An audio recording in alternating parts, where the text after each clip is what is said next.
Yo, greetings everyone. Everyone give us a wave, everyone. It's the Man United agenda, it's studs up and we're ready to go.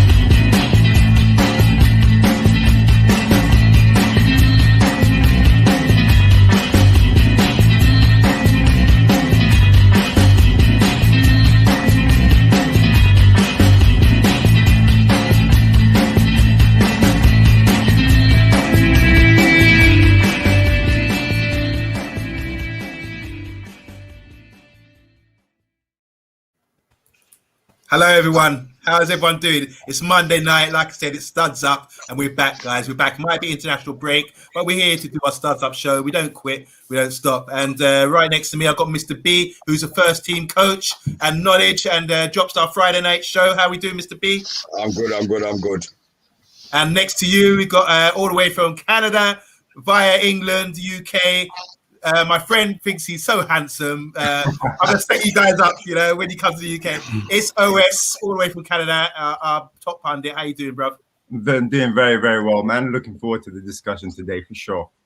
Good. And down below, we've got our season ticket holder. My season ticket is Sky Sports from BT. But his one is actually at Old Trafford, and that's Mr. Shah. How you doing? Evening, everyone. Monday, everyone. How are we all doing? Good. We're good. And finally, we have a special guest, the debut today of the Rebel Irishman. Now, I was thinking to myself, why do we call him the Rebel? Is he like Roy Keane or something? He's going to take over the dressing room and be our skipper from now on. I'm not sure. But Rebel Irishman, how are we doing? Doing good. Glad to be here. The Rebel is because of my connection with Cork. This is where I'm currently living, so big up from Ireland. Just to let you know, my grandmother's from Cork, from County Cork as well. So we're on the same page. So yeah, guys, I hope everyone's doing well. There's been a bit of speculation in the papers recently. I mean, there's no matches on. We're watching internationals and that, but it's all about Harry Maguire at the moment. There's been speculation saying that he's going to get a new contract or he's negotiating, and the contract's going to be £300,000 a week. I don't know, so that would probably put him second or third in Pep order. I'm not sure, but third. That's a lot of money though. Still, £80 million, everything else. So my question, guys know what I think, but I'm going to swing this over to you, Mr. B. Is Harry Maguire worth £300,000 a week? Over to you. To Man United, yes. To us as fans, yes. To opposition fans, it's probably going to be a no. But let's be honest. Let's look at what Harry's done in regards to settling down our defence since he's been there. Yes, he doesn't have pace. Fine. That is probably the one thing that he doesn't have. Let's be honest. He doesn't get turned too much. He definitely doesn't get beaten in the ear. And he's strong. His reading of the game has improved fourfold. As I say, I keep saying it on Monday, you've converted me to the ability. No, I'll be honest. I just thought we've wasted our money on this big lump. I'll be honest. I was so pissed. But if you just take out the fact that I didn't like him in the beginning, I'll be honest. I've been totally swayed. My mind has been 100% changed as to what he does for Manchester United. When he doesn't play, players always look better when they don't play and you lose because, they would have been there, they would have done this, they would have been. But when he plays, the team sees the difference. So for me, it's not even a thing about whatever he's worth, 300 grand. I mean, what was he on before? 189, 190? He's virtually doubled his wages. So is he worth double the amount that he was getting paid? Probably not. But for what he's done for us, and this is now, what is this, an extension? This was another 3-4 year extension. We've locked him down, so he's only going to improve with us, and we as a club are only going to improve with him. So without a shadow of a doubt, he's definitely worth the 300 grand. Shah, what you telling me, man? How much is he worth? He's our captain. He's commanded that back line really, really well since he's joined. I have to agree with you, Mr. Beeb. I think we're both in that same. We're getting annoyed, frustrated with certain mistakes. I think the maturity in Maguire's just shown. Also, that him playing consistently in that back line means that everyone around you, we've had a consistent back four. Even last season, we had Lindelof and Maguire together.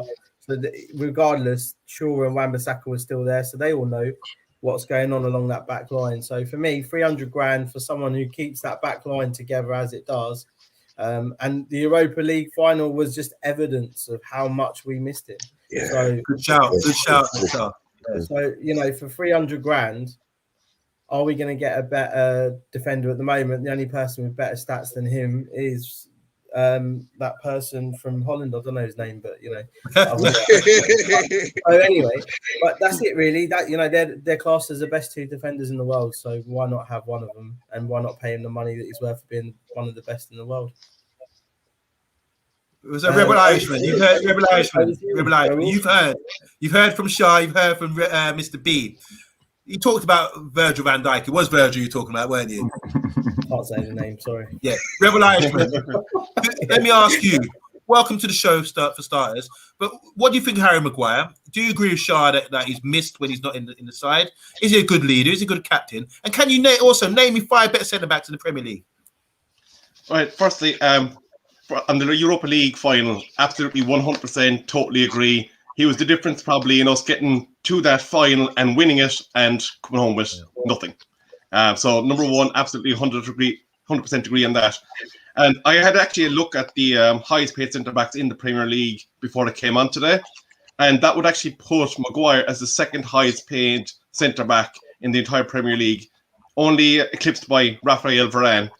So I suppose what you are paying for is that security of future in our United centre-back partnership. Obviously, Varane and Maguire being 1 and 2. So you have to pay to maintain those players at your club, because we have seen there's only one way that the value of contracts is going, and that's up. So as for 5 better centre-backs, there's maybe 2 that are possibly better. One is on par. There's that Dutch guy, and there's a guy that plays for City. Which one who plays for City? Diaz is probably at a par, I would say, with Maguire in terms of his ability. And actually, one thing I'd love to see more of from Maguire is he had a great ability to score from corners with his head at Leicester, and I think we need to see more of that from him at Manchester United. OS, do you agree with that? I might have to be the black sheep here, man. I might have to be the black sheep, man. Like, does he deserve a pay rise? Yes. He's made a big difference to Manchester United's defense, the stability of the team. We all feel comfortable when he plays. When he doesn't play, it's evident he's not there. Does he deserve to be the second highest paid centre back in the Premier League? No.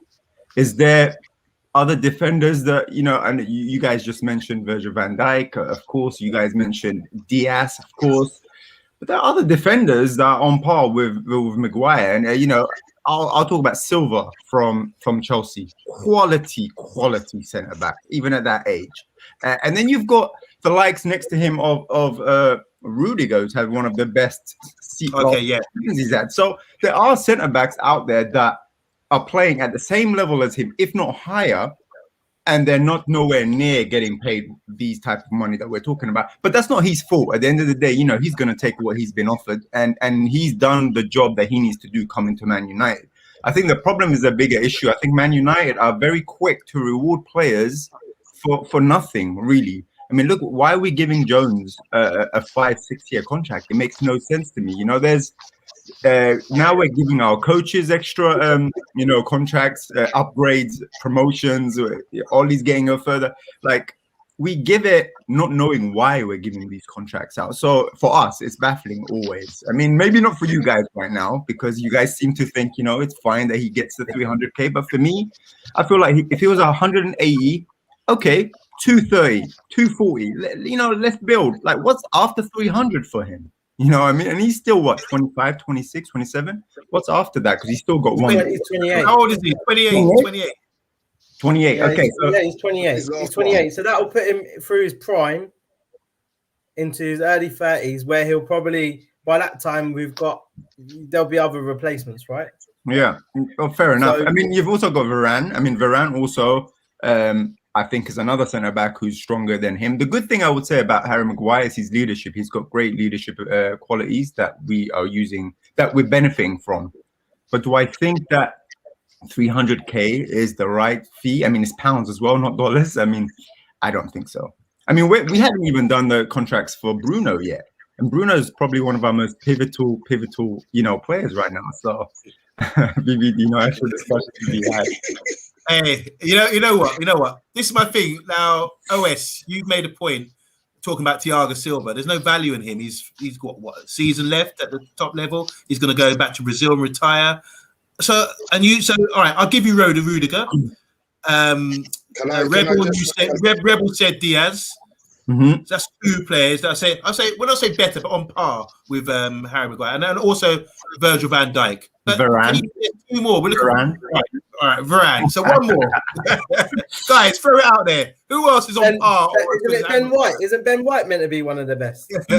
No way. This ain't the armory. This ain't the armory. Can I make Mr. B, let him have it. Yeah, can I just make a point on Rudiger? Harry Maguire has been consistent for us from the day that he signed. He's been consistent.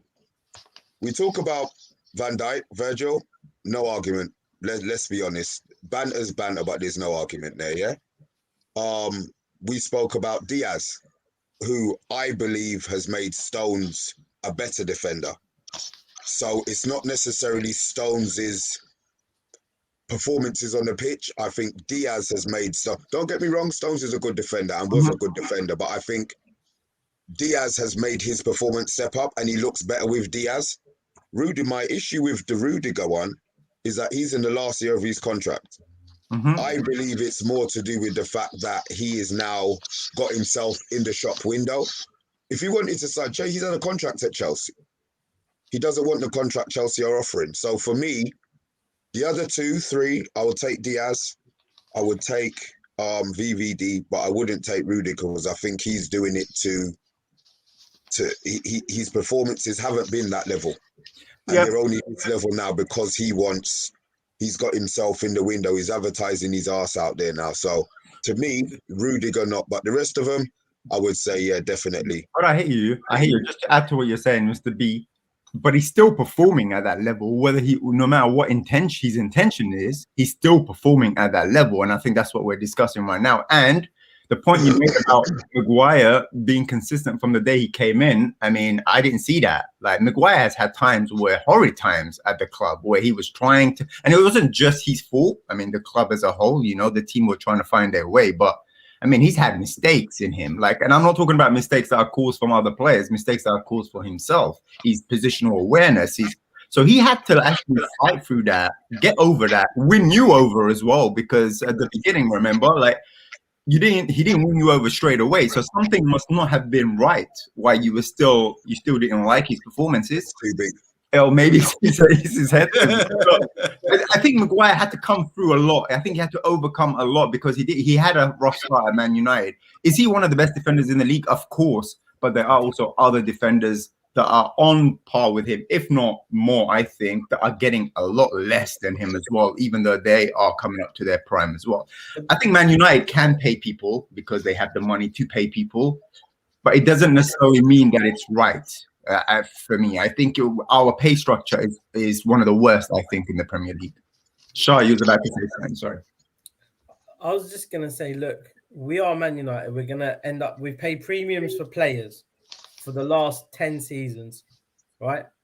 We've paid over market value for players consistently. And I don't think that whatever happens, these are maybe the negotiations that are happening, but with the old technical directors, we've got a new structure in place, and I think like we will see better changes in terms of buying and what you're discussing just then, you know, in terms of costing out salaries. But the market and the costing has gone up. So £300,000 today's money 15, 20 years ago was probably about 100 grand, 150, 20 grand. Do you know what I mean?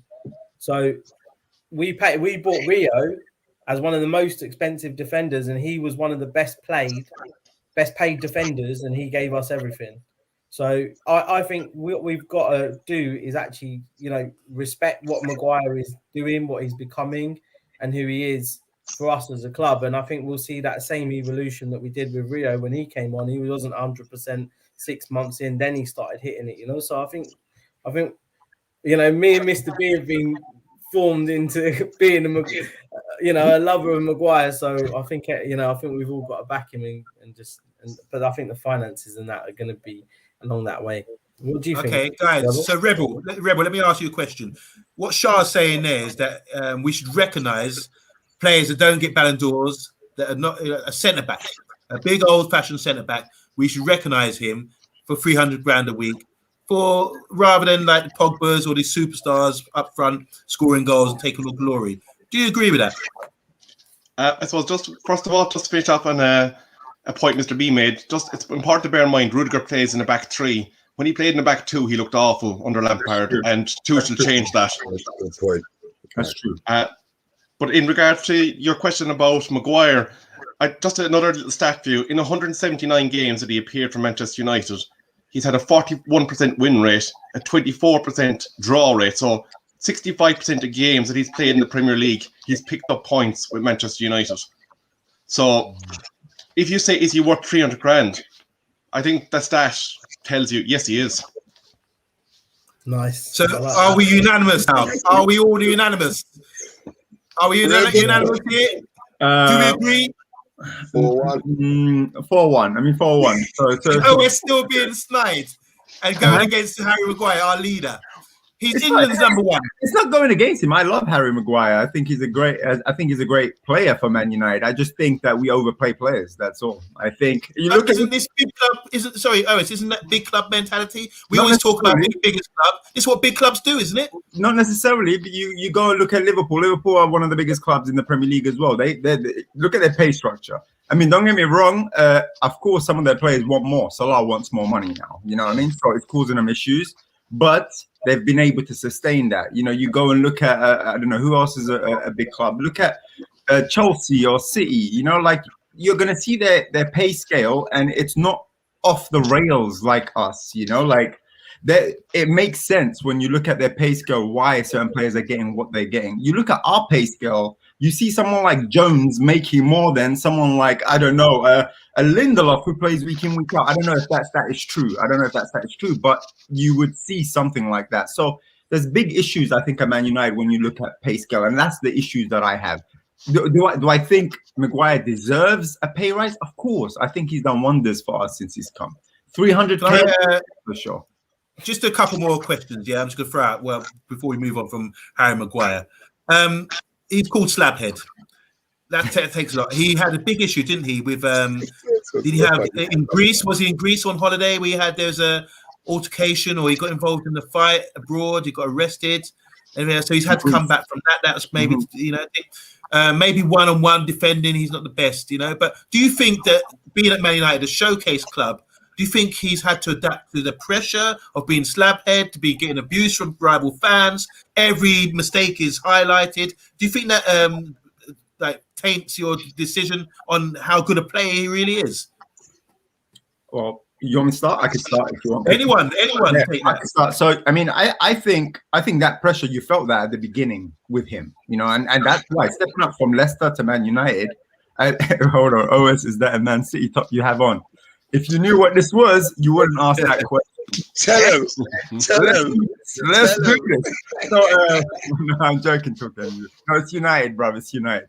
Anyway, what was I saying? So I think the Greece incident for Maguire, I think, was the difference maker in his career at Man United. I think after that, he put his head down And he really got on with it after that. I think we saw a different Maguire coming out of that incident. Before that, I think the pressures of coming to a new club like Man United, a big club like Man United, the big step up from Leicester, I think you saw that. You saw the pressures. You saw no matter who you are, you're going to get ridiculed. You know, look at what's happening to Sancho right now. Look at Sancho's record compared to what Maguire had when he came. And Sancho is still getting ridiculed now. And Sancho's not even playing half as bad as Maguire did at the beginning when he came. And it just comes with the territory, it's Man United. But I'm proud of how he overcame that and seeing the results that we're seeing right now. So I don't know. Rebel Irishman, do you agree with that, or is there something else you want to say? Well, I suppose when you look back at Harry Maguire when he arrived at Manchester United, the price comparison with Virgil van Dijk was obviously there and glaring amongst the rival fans straight away. So he had the pressure of that price tag loading on him from day one. And he had to kind of, I suppose, fix what was a porous defence for the last couple of seasons. We were obviously seeing players that were at the end of their careers or weren't maybe quite good enough to take the step up to be number one, number two in our centre-back partnership. So there was a lot of pressure on Maguire to address that. And then, I suppose, within a couple of months, he was trusted the captain's role. So you're asking a lot of a player to take on all that and adapt to a new club. So I think Maguire has done extraordinarily well given the absolute gargantuan task he had to take on. So, Shah, maybe? Do you want to come in there? I think for me, I think the comparisons are always going to be there between that kind of money investment, especially when you go Liverpool, Man United, and you've got those two key positions.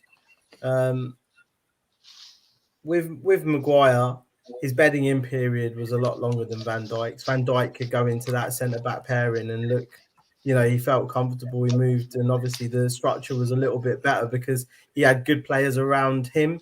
Yeah. Whereas Maguire had to get used to players that didn't have that same football intelligence that they had a year later.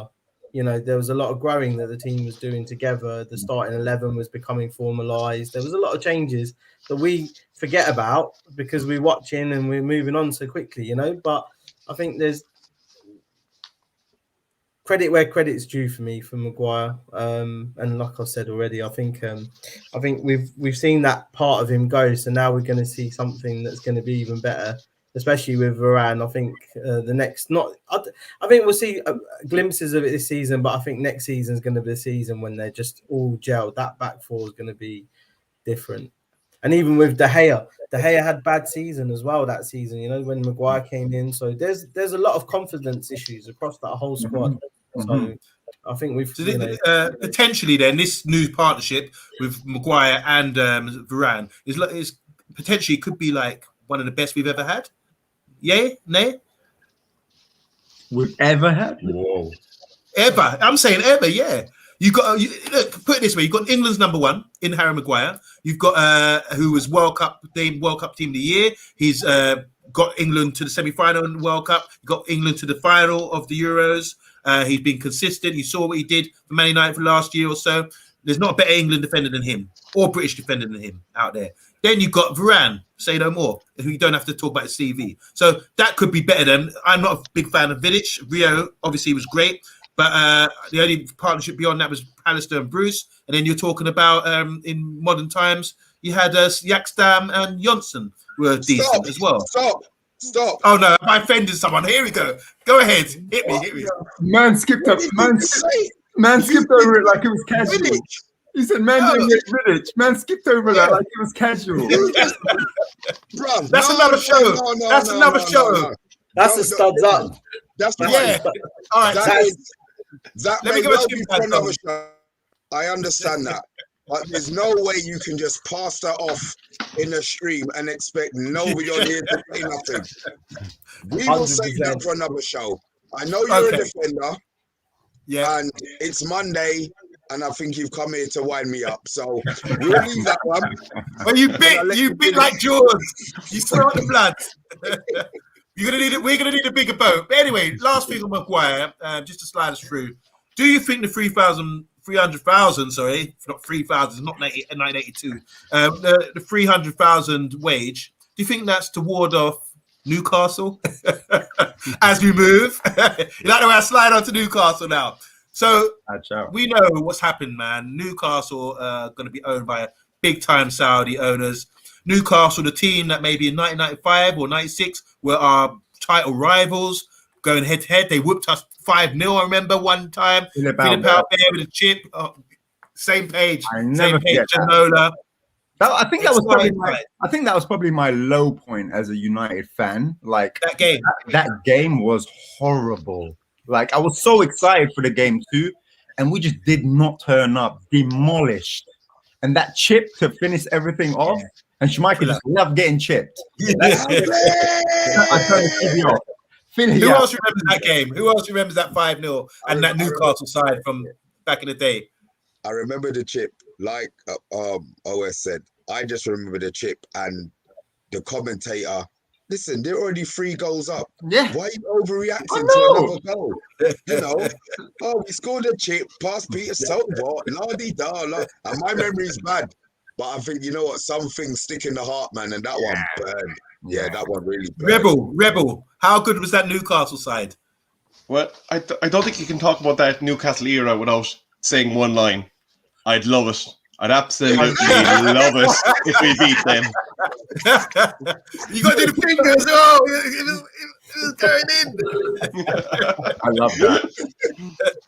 Brilliant. Shah, do you remember that? Do you remember Newcastle, Asprilla, Shearer, Ferdinand, Ginola, Rob Lee, David Batty? Oh, David Batty, was he there? Great team. Amazing team.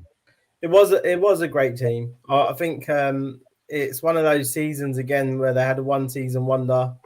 So I think we've seen other clubs have one-season wonders recently. So I'll put them in comparison of,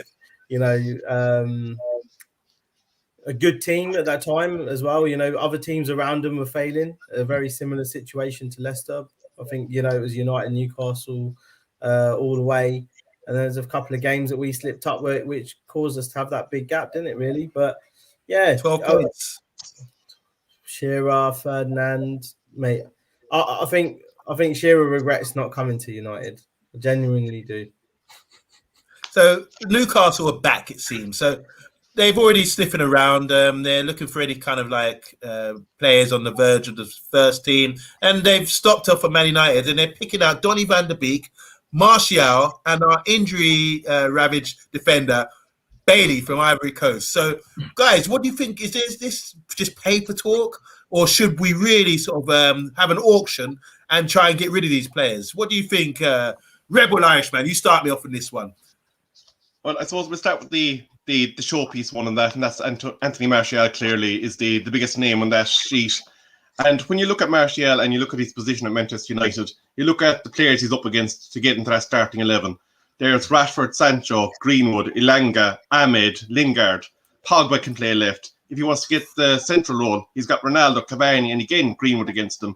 So if you look in terms of a squad balance perspective, is Martial actually needed at United? Although a great and talented player, in order to fund that 6 that we really desperately need, could sacrificing him to Newcastle be worth it for a squad balance and getting that player that we really do need? And I throw that up to Mr. B, who's glaring his eyes to heaven. Okay, let me explain my whole situation. My Twitter handle is Martial B, so I have that external love for this guy. He came on, he did what he did against Liverpool, and he's forever got a place in my heart. Now, I think it's got to the stage where he has to leave our club. And it burns. It really, really burns. But Rebels come up with that list. Until you hear what he has ahead of front, when is he going to play? Really and truly, he's in the French squad by default to me, because he hasn't been playing for us. He plays up front for them. He doesn't play up front for us. So maybe Deschamps is saying to him, mate, you're a forward. So him leaving will burn me. And I really, if he leaves, I don't, some players leave your club, you think you toss up. But I like Martial. And I'll always like, whether he stinks out the place from now till eternity, it's just that I like Martial. I like Martial. So for him to leave is a shame. If it's Newcastle that he's going to, let's get some Manchester United tax returns. I like that. You know what though? Like, sorry, go on. Sorry, go. No, I was just gonna say, this whole situation around Martial burns the hell out of me because I love the player. I really, really love it. When you look at football, when you just look at technical ability, football, he has all of that. I don't think there's a player at Man United in our front areas that link up football better than he does. I don't think so. Like when he plays at Man United, all of our other forwards play well next to him. And that's because of a lot of the work that people don't see that he does. The problem, I just think the problem is either he's the work that he's put into the team. I mean, a lot of people, that gets questioned a lot by a lot of people. And also maybe the managers that he's had. But then people say he's had 3 managers. So, maybe after a while, the question is not the managers, it becomes him. And, as Rebel mentioned, you look at all the forwards we have. We have so many forwards, and I think we have to balance out our team. We have to balance out the squad. And if we can get good money for him, great. But if he goes to Newcastle, if he goes to another team and he actually bangs, he actually kills it, that's going to kill me. That is going to kill me. So that's where I feel with him. Shah, Martial leaving. Let me just drop this to you before I'm going to do a solo and give you a nice long question to answer. Martial's leaving. What age do players usually get into their prime? Maybe 25 to 30. Is it wise to sell Martial to Newcastle when we've got an opportunity? They're big money now. When he's coming into his prime, his peak years? What do you think about Martial? I'm with Mr. B, and like most of us, we appreciate him for who he is as a footballer. Technically, seeing him on the pitch, he glides, he runs, he can take on a player. He's fearless when he's got the confidence. I think we've all got to remember he had a knee injury, right? So he come back from that. Yeah. That's why he missed a lot of the beginning of the season. He had of course. Yeah, you're right. Yeah? Sorry.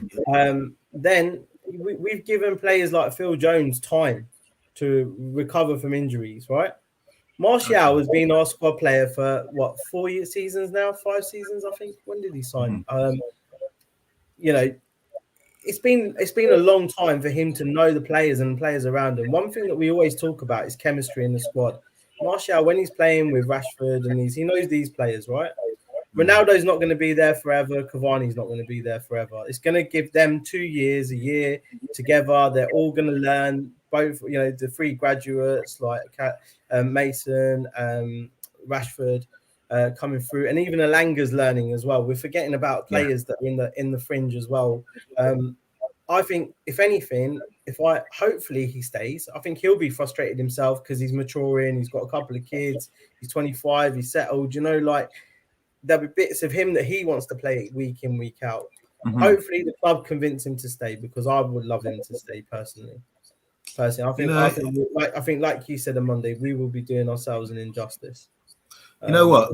You swung it for me, Shah. I mean, we started with a Rebel, and I was thinking, there are a lot of players ahead of him. He's not getting games. He's going through a dry patch. Doesn't look happy. Maybe it would be good to put him on the market, especially when you get that money. But now, when you say what he said about giving players opportunity, we're going to lose Ronaldo, we're going to lose Cavani, he could be the guy to really step up. Who knows? But for me, Martial's been there a long time. We bought him young. He hasn't really stepped up. I don't. Just my opinion. Others might disagree, but I don't think he's really stepped up and delivered on a consistent basis. Mm-hmm. He's a French international. When I'm looking at Mbappe, I'm looking at even Benzema. He's not on par. and he hasn't. He's sort of maybe getting a move would help his career. I'm not sure, but he seems too comfortable at Man United. I've been saying that for a long time now. Very comfortable there, but I don't deny what you guys have said. He's very talented, and one-on-one driving at players, he can do the business. So I'm like, I started off like, yeah, sell him, get 40 mil, get 50 mil. Now after what Shah said, I'm thinking maybe I'm 50-50. I'm not sure. I want to move on, guys, and talk about the other two players involved. I want to start. We know we discussed Donny a lot. But let's talk about Bailey, because let me just set this up for you. Bailey, he come to the club. Did Mourinho buy him from Villarreal? Yeah. So he was a bit under the radar. Not many people knew about him. But when I first saw him, I thought, wow, this guy's all right. He's all right. He puts a shift in. He's strong. He's good on the ball. He likes to sort of dummy forwards, send them that way and get that. That's what they like that in Africa, don't they? They like that kind of player. But I thought he's quite a good player. But my understanding of him now is different to what it was initially. He's not. I don't think he's good enough for one. I don't think how he's going to break into the team, and I don't understand. They signed a new contract recently with him last season for someone who's injury prone. And I'm putting this out to you guys. Someone who's injury prone. They give him a new contract with a promise that he would be playing football. They sent Nzabi on loan. So my two questions to the group is he going to get games for Man United, and was he worth a new contract? And also, should we sell him and just say cut our losses and sell him to Newcastle for as much money as we possibly can, thinking that maybe we got enough backup? Because I don't know any youth centre backs. Only was it the Fish guy? I'm not sure. So, Shah, do you want to start up on that one, please? Yeah, we're talking about Bailey, crooked up Bailey. The guy has been spent more time in the medical room than really performing for Man United. What are we going to do? Should he stay or should he go? I think for Bailly and Lindelof, I can see why Ollie kept him, because they've had a pairing from the beginning. So I think the security of having Lindelof and Bailly as understudies to Rafael and Maguire was always in the back of Ollie's head, because you've got understanding. The main thing with CBs is centre backs. They need to have an understanding of each other. Your left foot and your right foot needs to work in the same way when it comes to centre backs, right? So both of these players can play well. They can track back. And one thing about Bailly, I think, Amondi, you touched on it when he first came on. I think we were all excited by the pace, the height that he was jumping, the aerial challenges, the physicality. We haven't really seen that kind of throwing your body on the line defending for a long time. And that's what I saw out of Bailly. Injuries and whatever, he looks like as if he's at his best. He had a good cup in Africa matches. He looked like he played really well there. If he goes, personally, it's going to be in his own interest, not ours. I think, but I do think the other thing we've got to look at is Nzabi, Tendamengi, Will Fish, these youngsters that are going to be coming through, like you mentioned as well. So if he does go, I think we've got enough in our locker, and it could convince Nzabi to stay on as opposed to potentially moving to Villa on a permanent move. Shah, before you move on, I want you to make a decisive decision. Are you selling him or are you keeping him? And then pass it on. Sell him. Pass it on to Rebel. Yeah, I suppose with Eric Bailly, the last player I can remember that has been in and out of the treatment table so much was Louis Saha. Supremely talented guy, absolutely great finisher. But unfortunately for us, we never saw enough of him on the fields doing what he does best. Then in the treatment table. Bailly, when he came to the club, he brought an aggression to our defensive lineup. He brought something different that we lacked for quite some time. And unfortunately for us, his injuries have stunted his progression. And Amy, thank you very much. It's good to be here. But I do feel that if Newcastle United are coming with their checkbook, it is time to say thank you very much. Cheers for your service. We hope that it goes well for you in your next club. And with that, I'll throw that to Mr. B. Well said. Sell him. Sell it. Yeah. Yep. And I want them to sell him and to get Tuanzebe back from Aston Villa. That's you make money, do it sensibly. Bailly is now our 4th choice. His ceiling is here. I still think Tuanzebe has a lot of growth in him.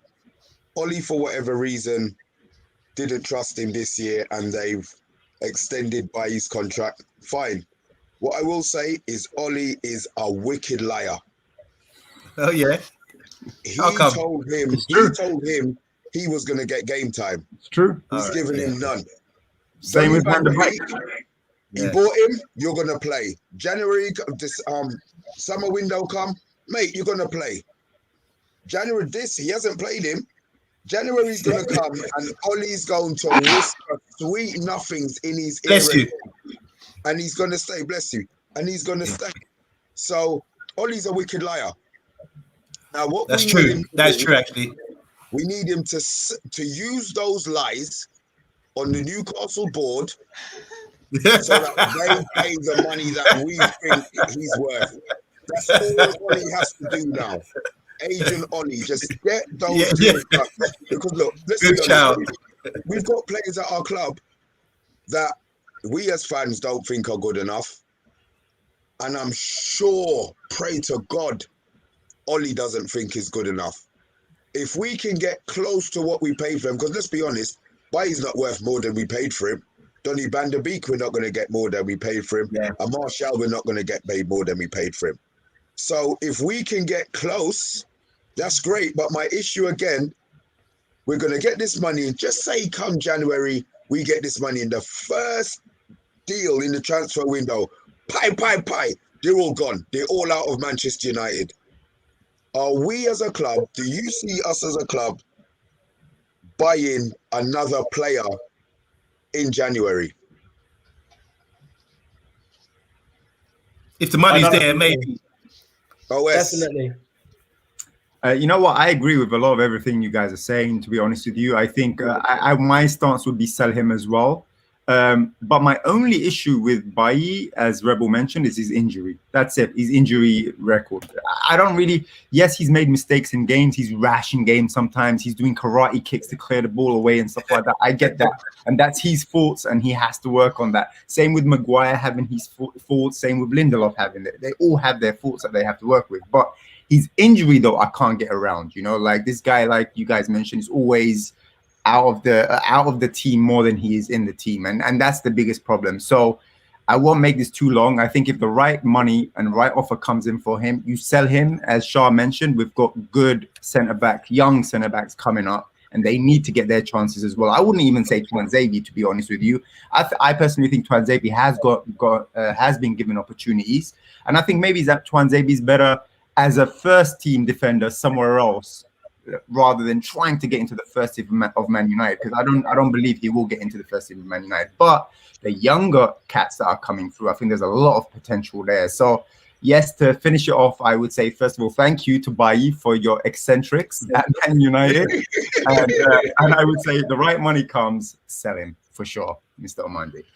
So I do believe then that's unanimous that we are selling Bailly. Get the opportunity, take the money and run, as they say. Mm-hmm. So last man that's on this transfer gossip thing in the papers everywhere, they're talking about Donny Van der Beek. They were talking about Everton earlier in the summer. Donny, like you said, has been lied to. Mr. V, I like that one. He probably has been lied to. Promises were made. It wasn't kept, was it? He hasn't been playing. There's a World Cup coming up, isn't there soon? Like next year? Next year. Yeah, so he probably wants to be playing. His place has been taken by Danny Clysons, is it? Or the ex-Everton guy? I mean, oh my God. Disrespect. Yeah, he's not, I know. So it's really bad for Donny. Peak times for him. And we saw him have for Donny, that's a huge outburst because he's very professional. But when you can see he's visibly upset recently when Fred got on ahead of him. And he actually showed it for once, you know. And he got a pat on the back and everything else. So I'm a Donny fan. I think he's a great baller. I think while he's at the club, we need to utilise him because he could leave and we'd never get to see the best of him. Fans would be like, well, Donny, I couldn't tell you much about him. Apart from sitting on the bench maybe. But I'm saying Donny stays. Donny should stay. Don't sell him. You know, we're a big club. We don't have to sell. Take advantage of the other guys, Bailey and maybe Martial. But I'm saying keep Donny. Back to you, OS, and pass it round. What do you think about Donny van de Beek? I want a unanimous decision as well, guys. Yeah. No sitting on the fence. Shah, let's go. I would say sell him. And I tell you why I would say sell him. Nothing to do with him. This guy deserves to play football. And I just think for him to be here this long, considering what happened to him last year, I'm sure he's had talks with the management. I'm sure he's been lied to again because, you know what I mean? So I just think what's happening to him right now is horrible. He's a talented, gifted footballer. Some people will say he didn't take his chances. I believe he played well a lot of the games that he came on and played. The problem is the way Man United play does not help technically gifted players. We see the likes of Pogba, we see the likes of Donny van de Beek, we see the likes of Sancho right now that are struggling because of that. You know, because our thing is get the ball, switch over, put it over the top, and let us run on there and score. You know, that is our football. And these guys, you know, they want to grab the ball, they want to hold on to the ball, and they want to dictate play. We don't play like that. So why do we have him there if we're going to ruin his career? He's going to be on the bench and he's not going to play. I think we sell him just for his own good, not because of Manchester United, because he will never play. And I would love for him to stay and thrive, but because of his own good, I think he needs to go and find another club to play him. What do you think, Shah? Sorry. Before you pass the Shah, give me a value. How do you value this guy? Has his value like dropped? What do you value him as a baller in the market? To be honest with you, I don't think his value should drop too much, because at the end of the day, he hasn't played a lot for Man United, but it's not like also we've ruined his peak years. You know, he still has years coming up in front of him. So I think there's a lot of value. I still think we can get a good 35 mil from him for him. I still think we can get that. Okay. Shah, what do you think? So Donny van de Beek, we've discussed him in enough times, right? I think he'll make a decision to leave, but I think we'll let him leave on a loan. I don't think we'll sell him. That's what I think personally. Also, the fact that he was on the 30-man shortlist for Ballon d'Or in 2019, 2 years later he's not. You know, there's a lot of things. Yeah. There's a lot of things at 22 years old. And in that same year, I think he scored something like 14 goals in calendar year. And one of them was against Tottenham and Juventus, so in the Champions League.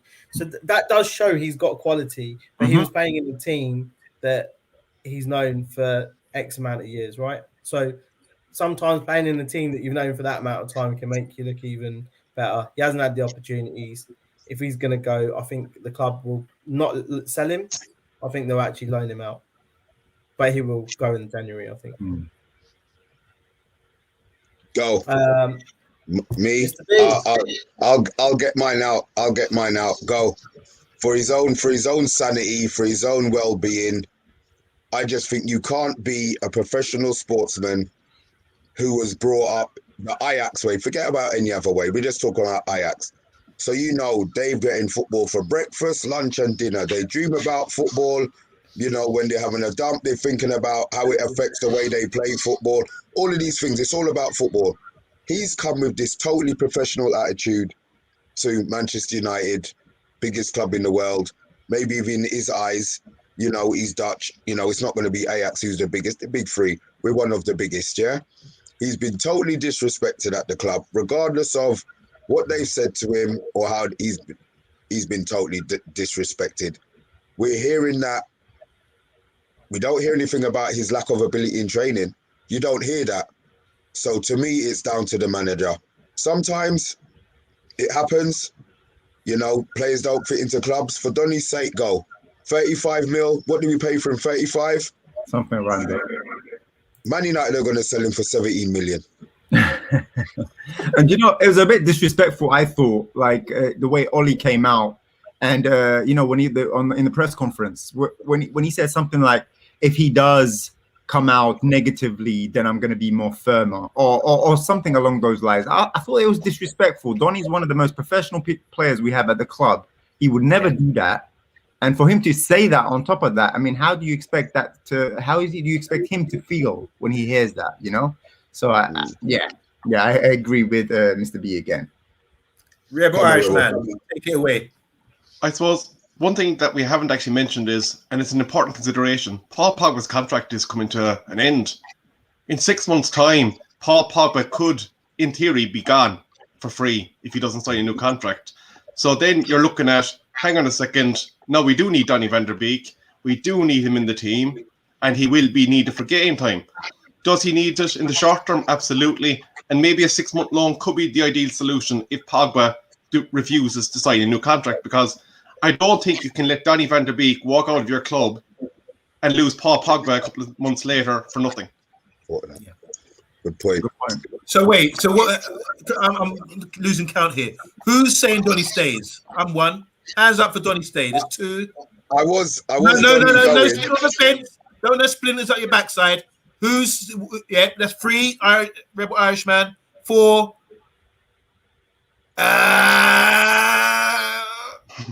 You know what? Like, I want. No, you're outnumbered. It doesn't matter what you say now. You're outnumbered. We want Donny to stay. All right. So Donny, I if want you're him to tuning stay. in, I want him to stay. I want him to stay. No, Okay. because I think he won't get played. So that's why I'm saying he should be sold, because he won't get played. Even there's been times where Pogba hasn't played. Pogba's been injured. There's been time, and it's still Donny don't get a chance in the team. So he's going to find a way to play Scott and Fred, Bruno in front of them, and then probably Lingard on the bench behind them, and Donny's still down the pecking order. So it's like, poor guy. Well, I've been swung by Rebel Irishman and Maisey as well. Maisey's saying the same thing. This Pogba thing as well. I didn't really think of that, but that does make a huge big deal to me. I think we've got to keep him. Talented player as he is, give him a chance again to run through. And maybe about Pogba. Well, OS has been a thorn in our side. If it happens. No, I'm not upset about that. No, I said if it happens, it'll probably be about 400 grand a week, I reckon.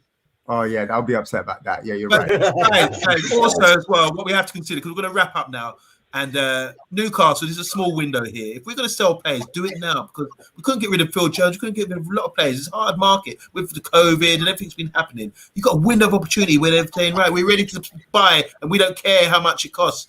So all clubs will be like whoring out all their players, all their has-beens, that's how it's going to be. So I do think we should take some opportunity with this. Maybe Bailey, I'm saying Bailey go, maybe, and I'm saying Martial as well should go. But Donny van der Beek for me should stay. I think it's being quite unanimous with Bailey. We're saying he's got to go. We're saying Donny, sorry OS, but we're saying Donny should stay. And Martial, what was the overall opinion of Martial? Take the money. Take the money.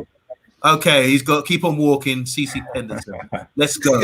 All right. I ain't talking to you anymore. You can just go, as they say. Just want to quickly say, give a shout out to my brethren, Derek Harding Wellington, also known as Beefy. He's one of our long-time brethren. And if you remember rightly, when we played QPR in the pre-season, he came on the show. He went to the game. He's a QPR supporter, West London man. He came to the game, and he also came on the show and gave a great speech about QPR, and they're doing quite well in the league. So everyone support QPR. Low budget, and hopefully they're trying to sell some players to Newcastle as well, I'm sure. But anyway, we're going to wrap it up now. One thing I haven't done throughout the whole show is plug our show by saying like and subscribe. And there's also, we're on the way to 1,000 subscribers. So, guys, if you hear about Man United Agenda, tell your friends to subscribe. This is a great show. We've got a great panel on here, and we always have a good time talking. And I just want to say also as well, want to wish our boss man, Solo, get well soon. A bit under the weather at the moment. He's doing a Bailey on us. And a Bailey or Bailey, you think. But get well soon, Solo. We miss you. And don't try and talk because your throats will mash up and thing. So 1,000 subscribers. The first person to 1,000 subscribers is going to get a signed Bruno shirt. And that's official. We're not Ollie here. We're not lying. We're telling the truth. And I want to say, what a debut it's been for Rebel Irishman. I mean, what do you think, guys? Great. Bless you, man. Fantastic. Yes. Will you come again on the show, Rebel Irishman? Absolutely. Well, it's a warm, friendly show here. You've got a seat right there, on the Man United Agenda, bottom right, right back in that sort of formation. We can fit you in somehow. You can, defend. It's like a 5-side team, isn't it? Yeah. All we need is Solo to be in goal. But yeah, big up, guys. We're gonna sign out now. It's been a great show. I'm gonna Solo Anderton. Yeah. Oh dear. All right. We're about to sign out, guys. It's been a great show. I'm just gonna check out like this and say goodbye to everybody. Goodbye. God bless. And we'll see you on Wednesday.